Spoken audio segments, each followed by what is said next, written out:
I'm Mary Sper.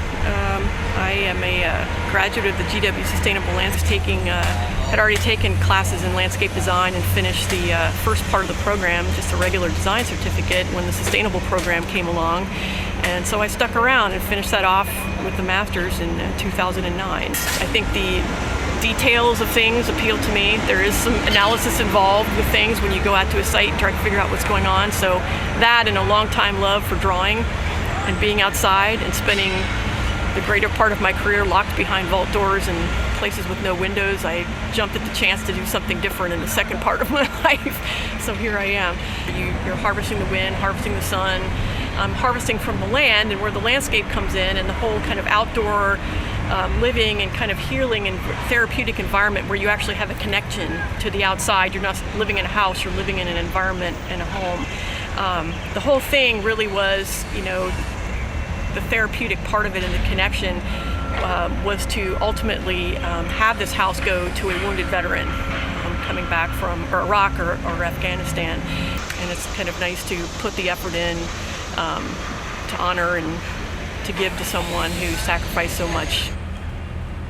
What we tried to do here with the whole idea of the connection and harvesting was that you have the occupant of the home who is connected to the ground, they're connected to the landscape in the home, but also these edible gardens provide them the harvest, but also gives them a connection through the permaculture that we've tried to do in our selection of edibles and herbs, as well as native plants that bring in pollinators.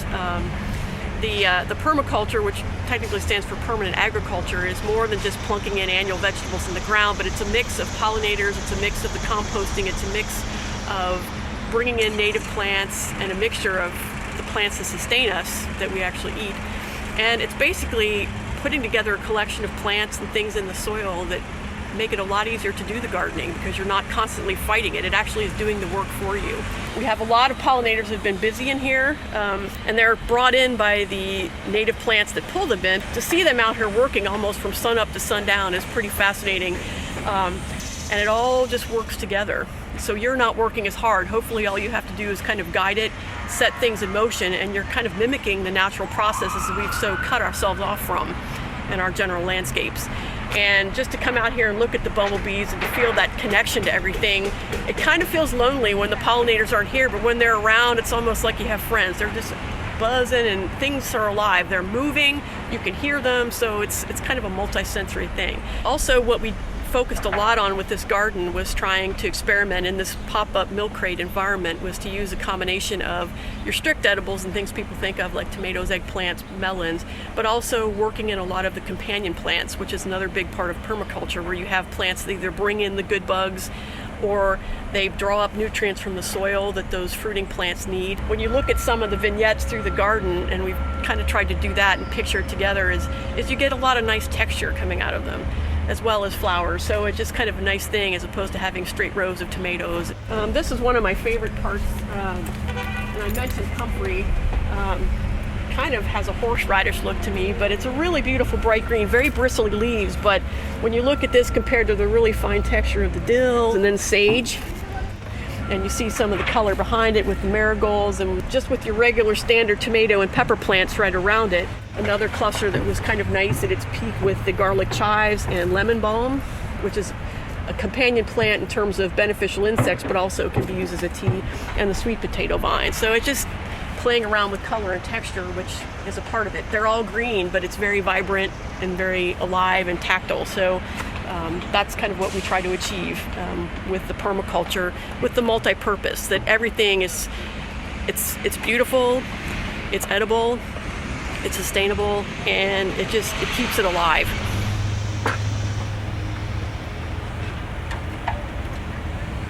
Part of the challenge with this, trying to set it up in DC, was to try to troubleshoot some of the things we might run into on the California side of things. And the biggest challenge for us, once we lined the milk crates with the geotextile fabric, which allows infiltration while also holding the growth medium, was that we didn't want to hold too much water or lose too much water, because for the competition there's a quota of water, and you're trying to strike a balance between getting enough water for the plants and having it drain through so quickly that you're using more than the quota that the house has. So we experimented around, did some research, and tested out some ways to come up with a soil mix that did two things. Basically, was retain enough water but not too much, and keeping it well drained but hydrated enough for the fruiting and flowering edibles.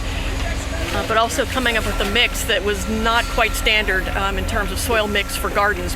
And so what we did was come up with a mixture of garden soil, one part garden soil, 1 part compost, and 1 part coconut fiber, which comes in bales or little bricks basically, and you rehydrate them, and so that keeps the soil having some structure, so it allows drainage but also retains a lot of moisture. And unlike peat, when it gets dried out, it's not hydrophilic, so the water doesn't just sheet off of it. So it's kind of a nice mixture, and even now when you dig your hands down into it after a few days of not watering, it's nice and moist in the middle but not too wet. There is a grate over here that hasn't been planted yet. You're lucky to get some pretty decent garden soil to begin with. It's kind of a nice loam with a good mix of organic matter and garden soil and the coconut fiber, which you can barely see. I can show you. Yeah, where is it? A pile of it that hasn't been mixed in.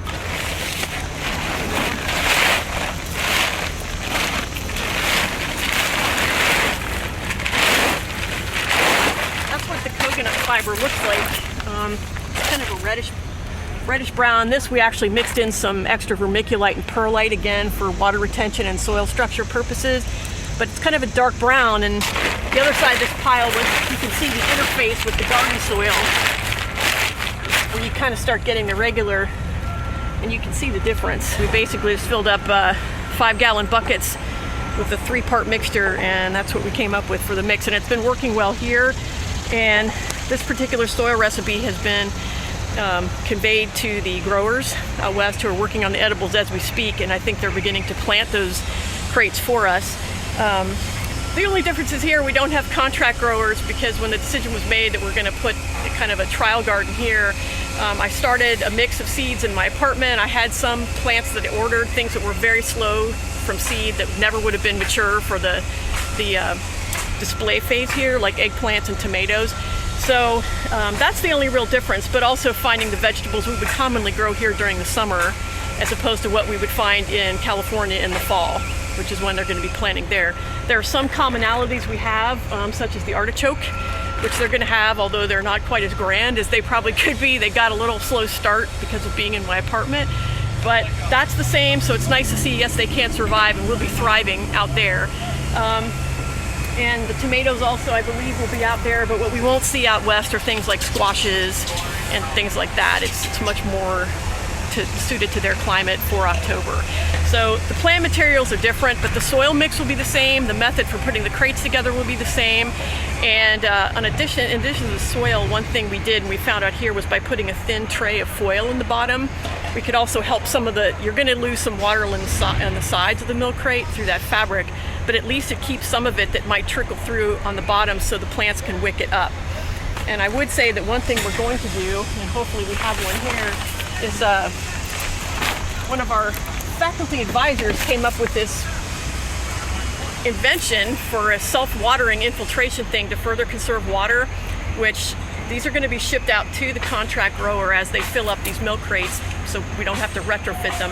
But these will go sit down, and this is a bulb crate, but it'll sit down in the milk crate, the soil around it, the plants will go in, and basically we will fill up these with our quota of water for the most water-thirsty edibles.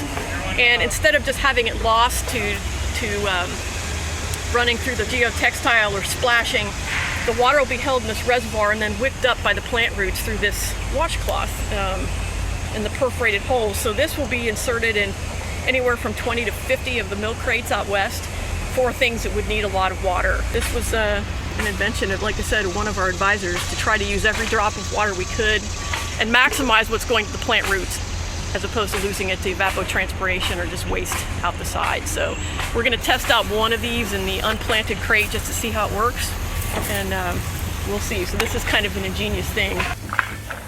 It's indoor-outdoor living. The outdoor is a perfect extension of the inside. There's something to benefit from anywhere around that home to help them kind of feel connected again, to find a place to feel grounded, and to get back to some degree of normalcy.